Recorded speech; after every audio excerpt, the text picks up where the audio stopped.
Karkötőt fogunk készíteni RAW technikával.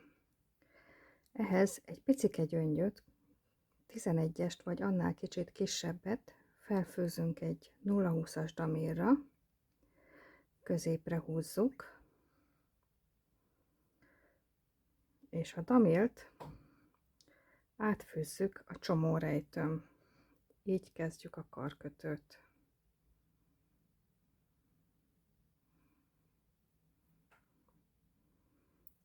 Ott van benne a kis gyöngyünk, a csomórejtőt bezárjuk.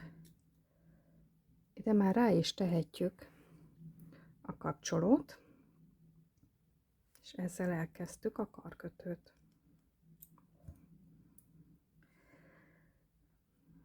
Először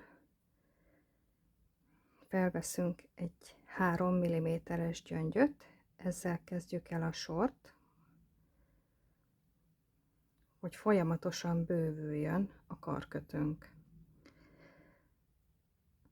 Ilyenkor én nem szoktam tűt használni, a 20-as damél még elég jól kezelhető ahhoz, hogy ne kelljen tű hozzá.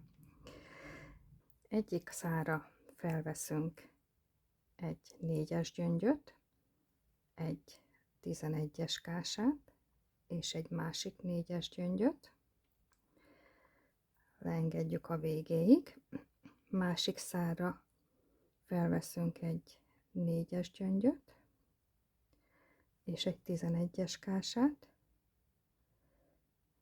és az előző felfűzött 4-es gyöngyön keresztbe fűzzük át a szálat.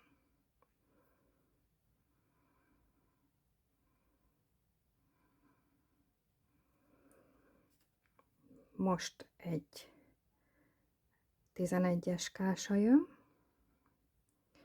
4-es gyöngy és 3-as gyöngy.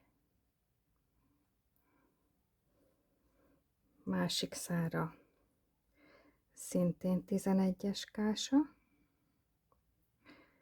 4-es gyöngy, és át a 3-as gyöngyön keresztbe fűzve. A RAW technika azt jelenti, hogy keresztbefűzés. És ezt folytatjuk, amíg végig nem érünk a karkötőn.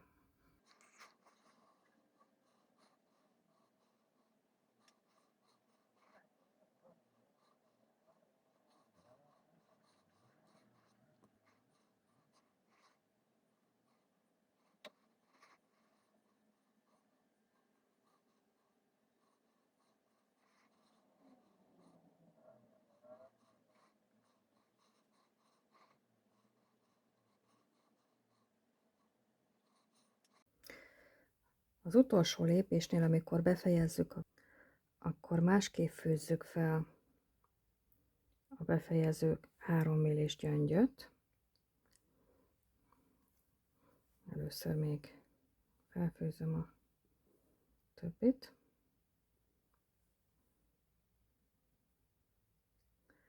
És itt az utolsónál nem keresztbe fűzzük, hanem ugyanabba az irányba fűzzük bele mind a két szálat.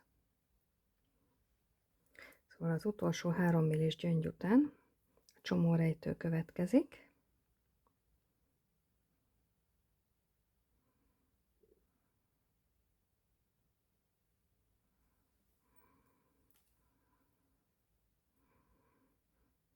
És az egyik szárra felfőzzük egy szem 11-es kását, hogy a görcs ne csúszson ki a csomórejtőből,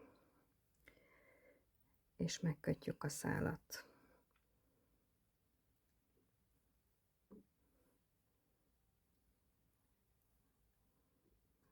Ilyen dupla biztosra szoktam.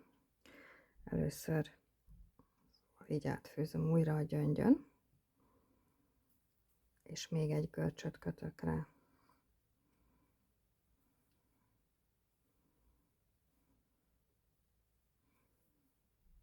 Így. Aztán levágom a felesleges damélt, bezárom a csomórejtőt, és mehet rá a karika.